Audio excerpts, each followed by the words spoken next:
So welcome Devin and Niall again. In this video we're going to be exploring some of the detail of the process approach incorporating risk-based thinking, part of the auditor guide.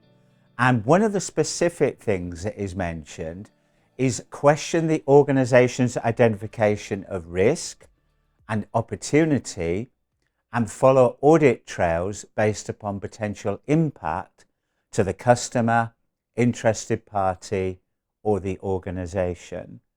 So Niall, in an audit, who would we want to challenge on this? So I think the first port of call would be the process owner, and IATF 16949 specifically calls out the need for top management to assign process owners. So they would be the first people to talk to.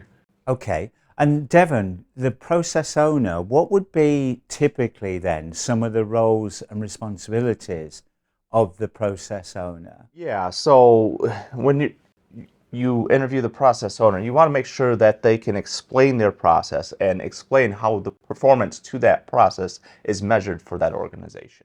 Right, okay. And I guess then, if we're thinking about risk and opportunity in any quality management system process now, how might a process owner go about doing that risk and opportunity analysis? Yeah, so we always think of a risk as the effect of uncertainty, and that could be, so a risk is something that hasn't happened but could happen, and its effect could be positive, could be negative.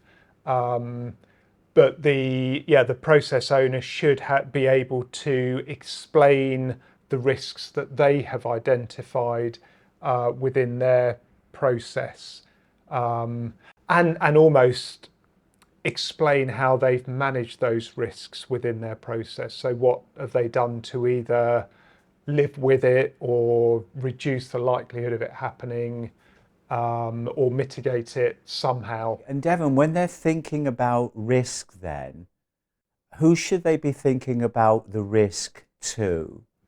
Well, obviously you want to make sure you think about the risk to the customer themselves, right? That's the most important thing. Yeah. When you're manufacturing something, you want to make sure that the product is getting to the customer as designed by or if the customer is not design responsible, as specified by the customer. Yeah.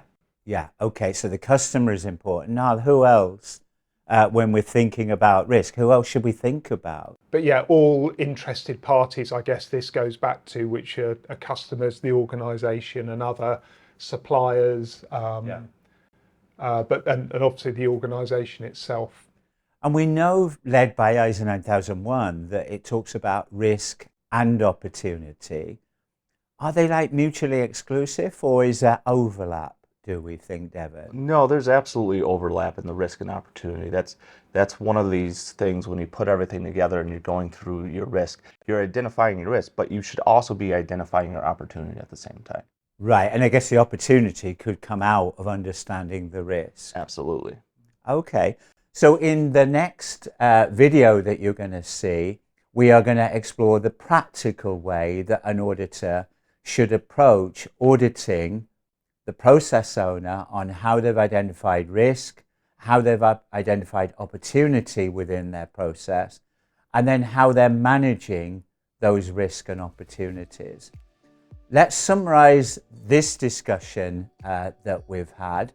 So the auditor guide has a distinct section about the process approach incorporating risk-based thinking. One of the key aspects of the process approach to auditing is auditing the identification of risk and opportunity within a process.